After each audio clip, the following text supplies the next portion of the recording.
Pastor, yo sé que la gente lo conoce a usted, yo sé que usted tiene muchos seguidores, todos hemos visto la manera que Dios opera a través de sus manos, a través de su llamado. Pero Pastor, una de las preguntas que me surge a mí, y yo quiero preguntarle, porque yo sé que muchos de los que están ahí se la preguntarían. Pastor, Dios no puede usar a una persona como lo usa usted, si no ha pasado por desiertos difíciles. Pastor, usted no pudiera contar alguna historia de esos desiertos, de esos 40 años de Moisés. De esos 40 años de Moisés, no, serían los 20 o 30 míos. Bueno, tú sabes que la gente comienza a seguir, no al hombre, sino al depósito que Dios tiene en el hombre. Si el hombre de Dios deja de fluir en la unción, la gente deja de tener deseo de escucharlo. ¿Tú te acuerdas de la famosa parábola cuando Jesús iba entrando a Jerusalén? Que la gente, bueno, es la historia de la Biblia, pero la parábola que dicen es que la gente iba tirando palmas. Sí. Y decían Hosana al que viene en el nombre del Señor. Él venía encima de un burro. Entonces dicen que cuando el burro llegó al corral, comenzó a gastarse delante de los demás burros, a decirle, ¿viste cómo me alababan y me exaltaban? Y uno de los burros le dijo, no seas tan burro, no era a ti, era el que estaba sobre ti. Entonces al final del día, nosotros somos siervos del Señor, pero es la gracia la que hace que la gente quiera escuchar a un hombre o a una mujer de Dios. Los desiertos son parte del crecimiento que cada uno de nosotros va a tener que experimentar. Los procesos que uno vive en el desierto es como la preparación que Dios usa para forjar a uno, darle el carácter, para que uno tenga la madurez de poder manejar cierto nivel de manifestación, de gloria, de gracia y de confianza que Dios va a tener. He pasado muchísimo desierto. No me alcanzaría el tiempo para contar tanto, pero ha habido muchos desiertos. Una vez yo pasé un desierto de rechazo en mi iglesia. Wow. Cuando yo era muy jovencito, tenía como 15 años, 16 años. Y tenía esa hambre de buscar a Dios, de encontrarlo.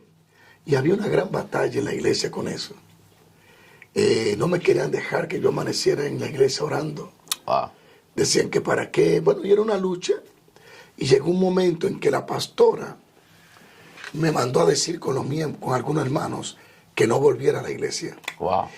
Lo que ella no sabía es que ese día yo fui a la iglesia, pero me quedé detrás de la pared. Y yo escuché detrás de la pared cuando ella dijo, díganle al hermano Juan Carlos que no vuelva más a la iglesia, que se vaya. Wow. Yo tenía como 16 años en ese tiempo. Para mí fue difícil porque no tenía un mentor, no tenía un amigo, no tenía quien ir para preguntarle. Ni tampoco apareció un profeta para que me dijera, no te preocupes, tú no sabes quién va a ser tú en 10 años. Son los momentos donde Dios no permite que nadie te ayude para que tú aprendas a depender de Dios. Entonces cuando yo oí eso me entristecí tanto, porque resulta que era la única iglesia que había en la ciudad en ese tiempo. Wow. O sea que no había iglesia para donde yo coger. Cuando Dios me rescata del mundo, yo era un bailarín. Tenía una agrupación que imitaban a Michael Jackson, diferentes bandas. Entonces tenía todo mi grupo ahí esperando a ver si yo me descarriaba. Así que cuando eso sucedió, rápidamente yo dije, bueno, la iglesia no me quiere, la pastora me votó, pues me voy a descarriar, me voy para el mundo. Pero antes de irme a descarriarme, me fui a la playa, porque Juan Dolio, tú estás cerca de la playa. Y me fui a la playa de noche, estaba el cielo bien estrellado, solo. Yo recuerdo que llorando le dije a Dios, vine a entregarte el ministerio que tú dices que me iba a dar. Yo ni siquiera predicaba nada, solo que Él me dijo que tenía un ministerio para mí. Y le dije, yo te quise amar, yo quise servirte, pero me acaban de botar de la iglesia, así que me voy a descarriar. Wow. Ya no te voy a servir. ¿Para dónde voy? Si la iglesia no quiere que vuelva. Y me fui a un colmado de unos amiguitos que tenían, que ahí ponían música y cosas. Traté de descarriarme y no pude. O sea, como me sentí mal. Y aunque quería descarriarme, no pude. Traté de bailar y no pude bailar. Yo que era un bailarín. No bailaba, nada me salió. Así que ni podía volver a la iglesia, ni podía ir al mundo. Ni podía descarriarme. Me fui a mi casa, Y yo me acosté después de sentirme tan triste y llorar. Y esos fueron parte de los desiertos. Ya luego Dios aclaró todo en la iglesia y la pastora me recibió con mucho amor. Fue una pastora que yo le agradezco tanto, porque su mano dura en mí fue la que me formó un carácter y la que me enseñó a ser una persona de testimonio, a una persona de carácter, de un perfil. Y esos son parte de los testimonios. Yo recuerdo que esa vez, porque me ponían en disciplina por todo. Wow. Si yo iba a un parque mecánico, ya estaba en disciplina. 6 meses. Ay, mi madre. Como joven quería divertirme en un parque mecánico, disciplina. Entonces fueron tanta la presión, pero que esa presión sacaban y me dejaban ver que Dios tenía algo conmigo. Sí. Yo recuerdo que uno de esos desiertos, yo le pedí a Dios llorando que me quitara la vida. Wow. Yo me paré frente al espejito de mi mamá ahí que tenía, y yo llorando le digo, bueno, no tengo novia, no tengo futuro, no tengo nada. Poderoso. No tengo nada por qué vivir. Así que yo te ruego que me quite la vida. Mátame, por favor. Yo quiero irme al paraíso. Llorando. Wow. Pero Dios no me respondió. Y gracias que no me contestó. Entonces a veces uno cuando tenga esos procesos, uno piensa que el mundo se acabó y que no hay puerta abierta. Y Dios permite todas estas cosas para ir forjando. Porque a través de esos desiertos luego tú vas a entender los desiertos de los demás y vas a saber cómo tratar con los demás. Los desiertos son parte del crecimiento de un hombre y una mujer de Dios, pastor. Mire, yo lo escucho usted hablar. Yo sé que a nosotros los hombres de Dios nos cuesta muchas veces admitir que Dios nos usa. Esta pregunta, un pastor me dijo, por favor, a mi nombre, formúlamele esa pregunta a Pastor Harrigan. Él dijo, dile al Pastor Harrigan que diga, que yo quiero escuchar eso. ¿Cómo uno puede manejar su corazón siendo usado por Dios a la magnitud que es usado Juan Carlos Harrigan? Esa pregunta viene de un pastor de Atlanta. Manejar más o menos el corazón en qué forma. En sentido de humildad, de no creérsela, pastor. De mantenerse. Mantenerse humilde. Bueno, los mismos procesos te ayudan también. Y también cuando tú pasas mucho tiempo en la presencia de Dios, tú comienzas a aprender que Dios solo está con los humildes. Una de las cosas que yo le enviaba a los pastores es, por donde pasa el ego y el orgullo, deja rastro de que la ausencia de Dios está ahí. Oh, wow, poderoso. Dios no camina con gente orgullosa. Eso es poderoso. No camina con gente prepotente. La Biblia dice que Él lo mira de lejos. Entonces, si tú lees la Biblia, cuando tú lees la Biblia, Jesús dijo, aprended de mí, que soy manso. No digo, aprendan de mí, que echo fuera demonios. Que soy manso y humilde de corazón. Aprendan de mí, que soy manso. Y a mí me toca mucho la forma en la que Jesús se maneja. Siendo el rey de toda la tierra, camina en un burro. Siendo el rey de toda la tierra, duerme y la cabeza está encima de una piedra. O sea, la forma, Dios es un Dios tan alto que puede ser bien bajito, y es tan bajito que puede ser bien alto. Wow, poderoso. Entonces, cuando tú pasas tiempo buscando a Dios en oración, mira, la presencia de Dios, pastor, aprende esto. El poder puede venir en cierta forma para usarte. Pero eso no significa que tú tienes la presencia de Dios. Porque el poder no es la presencia. Oh, wow. El poder wow, viene poderoso. de la presencia, pero no es la presencia. So, para tener poder de Dios en cierta, como la gente quiere, poder y todo eso, es un precio que se paga entre ayuno, oración y fe. Pero la presencia de Dios no está si no es con gente humilde y sencilla. No sé si tú entiendes esa Seguro, seguro. Dice, el alto y sublime, el que habita la eternidad, cuyo nombre es el santo. Yo habitaré con el humilde y el quebrantado de espíritu, Oh, wow. para hacer vivir el espíritu de los humildes. La humildad es un imán que atrae la vida. ¿Cuál vida? La presencia. Y cuando la presencia de Dios viene al humilde, le da vida. Por eso que todo lo que el humilde habla o hace tiene vida, porque tiene la vida de Dios incrustada en su espíritu. Wow. Entonces, los hombres de Dios eran humildes. Abraham era muy humilde. Moisés dice que era el hombre más manso de la tierra. Era un hombre muy sencillo y muy humilde. O sea, la gente arrogante ni siquiera, o sea, la presencia de Dios no puede caminar. Entonces, para caminar con la presencia de Dios, tú tienes que ser santo. La presencia de Dios, cualquiera puede manifestar cierto poder hasta cierto nivel. ¿Me deja entender? Sí. Cuando fue Saúl a tratar de capturar a David en el terreno de Samuel, él salió danzando y profetizó toda aquella noche. Pero no significa que su corazón estaba bien. Fue un don que se manifestó porque él tenía el don profético. Recuerda que cuando en 1 Samuel 10, él le dice, cuando vengan del collado los profetas, tú profetizarás. Él tenía un don profético, pero él había perdido la presencia. Wow, Entonces, hay gente que puede en un momento dado ser usado por un don, por la necesidad que hay en el lugar, pero no significa que camina con presencia. Wow. Cuando la gente tiene presencia, la atmósfera le cambia todo. Poderoso. Hay algo dulce. Entonces, Saúl tenía cierto don profético, digámoslo así, pero la presencia no estaba con él, ya se había apartado, acuérdate. Wow.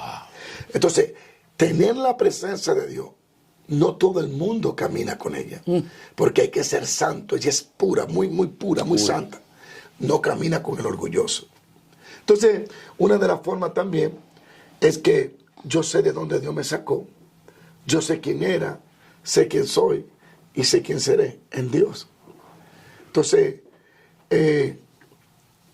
oro cada día más para que Dios me ayude, porque ya yo he experimentado cuando tú dejas que los humos, dicen allá, Sobre la cabeza. si la fama se te suba a la cabeza, lo primero que tú pierdes es la presencia de Dios. Y luego deja de ser efectivo.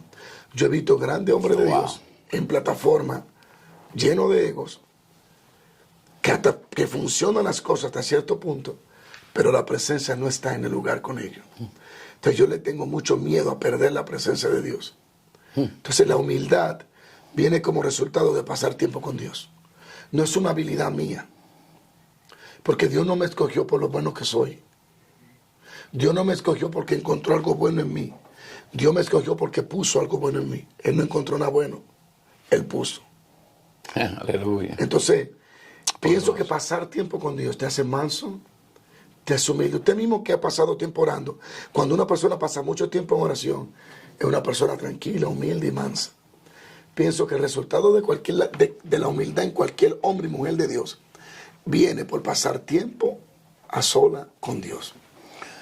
Pastor, una pregunta que yo no quiero dejarle de hacer. No, hágame, tú tienes Mire, tiempo. Mire, pastor, yo lo he oído a usted mencionar tantas experiencias que usted tuvo. Incluso, una vez yo estaba con usted en Brooklyn, usted tenía una campaña, yo vi con mis ojos literalmente, había una niña que tenía un pie así.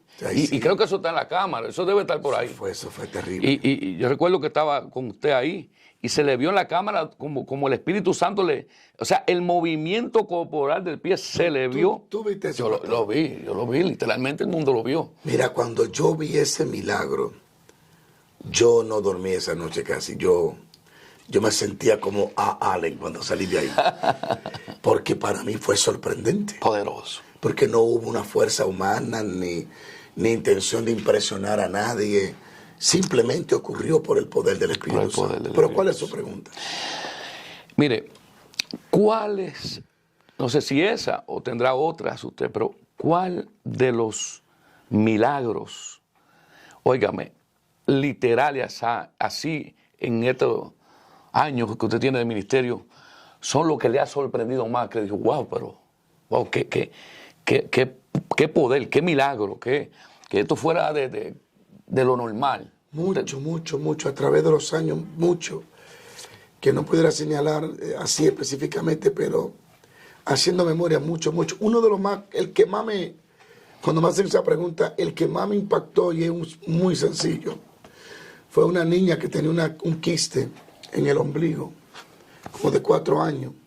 La mamá le asó la blusa, el vestidito para que yo viera, eso fue en la iglesia, y tenía la bola. Y yo digo, ok, bájale el vestidito y vamos a orar. Yo le pasé la mano. Pero yo no estaba ni seguro si se iba a sanar. Yo lo hice hasta con miedo. Pero yo no sabía que Dios tenía un plan. Cuando yo hice así, un momento dado yo lo creí. Y le dije, hazle el vestido, vamos a ver, para ver la prueba. Y delante de mis ojos su estómago estaba plano. Wow. Eso me impactó mucho, porque yo vi el antes y vi el después. Te vio el antes y el después. Vi la bola y después vi que no estaba la bola. Y ahí comenzó Dios a seguir tratando conmigo para darme esa confianza de seguir creyendo. Muchos milagros sorprendentes, como una señora que vino un 7 horas una vez y ella estaba pasando por la iglesia y ella se detuvo a comprar pupusa, tacos y eso de los que venden, y los sugieres se dieron cuenta que no caminaba y la subieron en su silla de ruedas y junto con su esposo fue con ella y la entraron. Wow. Y yo no me tocaba predicar esa vez, me le tocaba a un pastor, recuerdo yo, pero tuve que predicar. Y la pusieron al frente, yo la miraba y la miraba. Y hasta que el Señor me dijo, señálale y órale. Yo le oré. Y delante de todos, ella fue sacada de la silla de ruedas. Eso fue, a mí me impactó. Ella estaba sentada normal. Y cuando el poder vino sobre ella, pastor, porque hay que dejar que el poder llegue. Sí, sí, sí. Si usted hace la cosa sin poder, eso... Yo, No va a poder. No, yo he estado enseñando en estos días cosas profundas. Por ejemplo, la fe no funciona teniendo fe en la fe. Wow. Tú no puedes tener fe en tu fe para que ocurra milagros. Eso funciona. Eso hay que escribirlo. No funciona. Entonces la gente piensa que hay que tener fe en la fe para ver milagros. Oh, wow. No, la fe no es el punto no es solo la fe. Es oír a Dios para luego tener fe. Hey, eso está. Ahí es donde está, otro nivel. a lo cual le llaman rema. Mira, y entonces yo vi cuando Dios la sacó de la silla de ruedas, el poder de Dios, la estiró. Y esa mujer, pastor, cayó de la silla de ruedas. Se veía como que alguien la jalaba por los pies, la tiró al piso, le enderezó los pies. Wow. Mira el pastor, la puso de rodillas. Ella hacía así y le enderezó la columna y todo. Y se levantó. Wow. Y danzó y brincó. Uy. ¿Sabe lo grande? No era cristiana. Se convirtió después. Yo brinqué como un chivo, dice Miami. Porque yo no esperaba. Yo fui impactado. Entonces, ¿cuál es el secreto? Sería la pregunta. Son muchos. El poder de Dios viene cuando tú tienes la fe de Dios, que no es igual a la fe. Está la fe para creer, para salvarse. Eso está. Pero la fe de Dios es cuando se empodera de ti un nivel de confianza que tú crees que todo lo que tú digas sucede. Uy, eso está poderoso. Y eso está en Marcos capítulo 11, cuando Jesús le dice, que ellos le dicen, Señor, la higuera se secó. Y él le dice, tened fe en Dios. Y le diré, este monte muévete y será movido. Esa palabra allí, como lo dice la Reina Valera, originalmente no dice, tened fe en Dios. Dice, tened la fe de Dios. Y le diría al monte, muévate. Es cuando eres empoderado por un nivel que le llamamos el don de fe. El don de fe, que es la fe de Dios. Uy. Cuando se empodera de ti, tú crees que todo es posible. Ese don de fe era que tenía Elías. Ese era el don de fe que tenía Moisés. Porque Santo. no es una fe que viene como resultado de tu bondad, sino de su gracia. Wow. Es algo que Él determina hacer y Él se empodera en ti para Él hacerlo a través de ti. Uy, poderoso. El Poderoso. don de fe. Ese es uno de los secretos, el don de fe, para caminar en lo sobrenatural. Una de las otras cosas que trae esa manifestación genuina, real, es la guianza del Espíritu Santo. Wow. Tú puedes tener todos los talentos y los dones que quieres, pero tú no puedes manifestarlo donde tú quieres o como tú quieres. Tú debes de estar sujeto y rendido a la perfecta dirección del Espíritu Santo. Si no, no te va a funcionar. Oh, wow. Te va a pasar lo que me pasaba a mí. Que yo yo leí cuando dice, y diré este monte mueve, dice moverá. Yo me fui al instante, cerré la Biblia y me fui al monte a una mata. Y le dije, mata, escucha bien. En el nombre de Jesús, muévete y échate en el mar. Y la mata ni se movió. Entonces dije, entonces esto no funciona. Sí funciona. Pero primero tiene que ser el don de fe, digámoslo así, un orden. Segundo, ¿cuál es el propósito? Y tercero, tiene que haber una voluntad de Dios revelada, a lo cual llamamos el rema. Mira, la fe viene por oír la palabra de Dios. Pero el original no dice así, dice, la fe viene por oír un rema. El rema es una palabra específica revelada para un asunto en un momento específico que Dios quiere que ocurra ahí. Eso es un rema. Es una revelación de Dios de lo que Él va a hacer. Y tú le crees.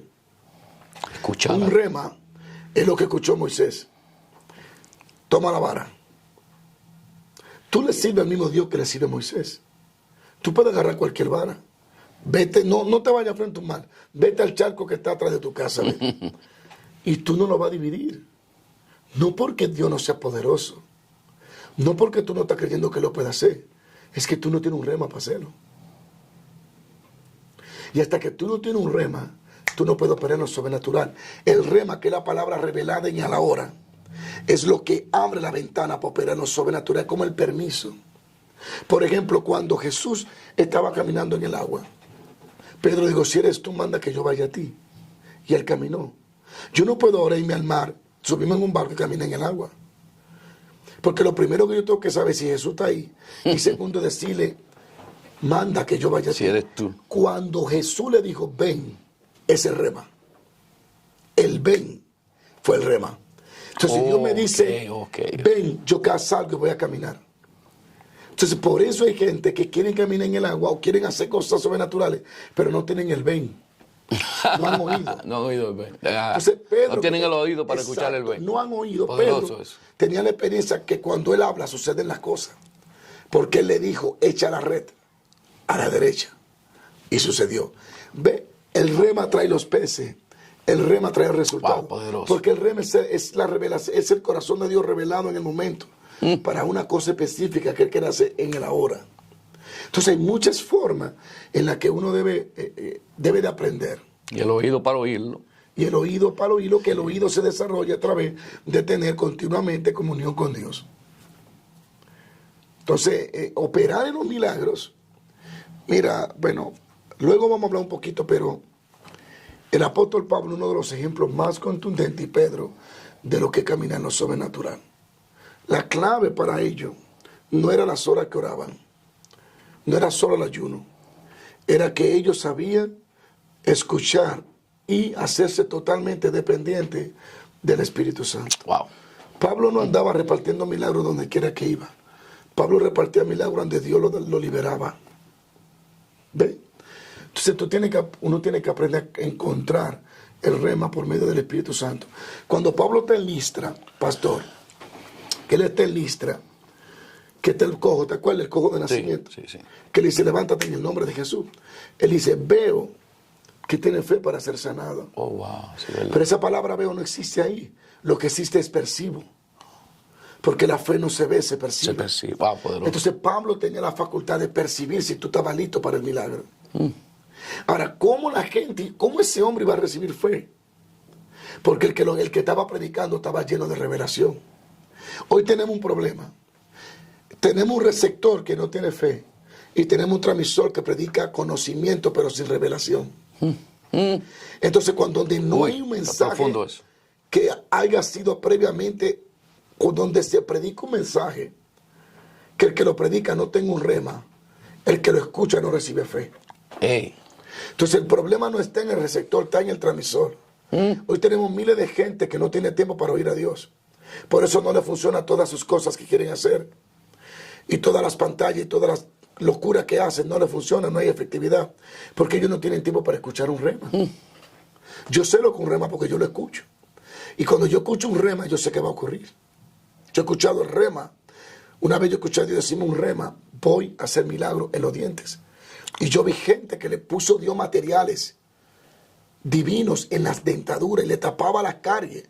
Y le llenaba los huecos de las muelas con oro, con plata, con marfil, con porcelana y con materiales rarísimos. Y le hacía diseño de paloma y de cruz. Entonces, pero todo eso viene en el rema. Pero que tú no puedes escuchar un rema mirando Netflix, mirando el día entero hablando con la gente. Tú tienes que apartarte al sol y esperar. Porque tú no debes de provocar la visión. La visión es la que debe de provocarte a ti. Tú no debes de tener tiempo para provocar la visión. La visión... No. Exacto, tú tienes tiempo para esperar que ella te provoque. Ahí está. Tú simplemente esperas. Ahí está el secreto del secreto de Dios. Porque el detalle es que a veces le enseñamos a la gente, enciérrate y provoca a Dios. Sí, tú lo puedes provocar hasta cierto punto, pero tú no puedes manipular qué tú quieres ver. Él es el que determina lo que tú vas a ver. Wow, pastor. Mire, dice Pablo que aquella noche, dice él, a mí me visitó el ángel del Señor y me dijo, Pablo, el barco va a perecer, pero yo he entregado la vida de... O sea, los teólogos dicen que el Señor lo visitó literalmente. Pastor, usted ha tenido una visitación del Señor literalmente en su vida. Usted puede decir, el Señor estuvo conmigo en mi habitación del hotel, el Señor entró a mi habitación, el Señor lo vi con mis ojos. La última vez que yo sentí que el Señor caminó, yo sé que Él está ahí constantemente, pero Él quiso que sintiera eso, que percibiera. Fue en Panamá, en la actividad del pastor Moisés en enero, que estaba el apóstol Maldonado también ahí. Sí. Ese día yo estaba allí cuando yo sentí que alguien caminó. Pero no, perdón. Esa fue la segunda vez en este año. Han habido varias veces. Esa fue la segunda vez porque la primera vez fue en Colombia, en enero, cuando yo estaba con el apóstol Pastor Caña. Sí, que yo estaba ministrando una en la mañana, un hombre muy de Dios, Pastor Caña, una iglesia muy hermosa. Cuando yo estaba ministrando allí, literalmente, pastor, yo sentí que Jesús caminó detrás de mí, pero nada más por un segundo. Sentí cuando caminó detrás de mi espalda. Y al instante comenzó la gente a ser liberada de todo espíritu, a sanarse, soltar muletas. Eso fue, mira, poderoso. eso fue tan tremendo que yo me salí de allí. Bueno, el apóstol Caña, estábamos todos casi en el piso, todos estábamos llorando, buscando a Dios.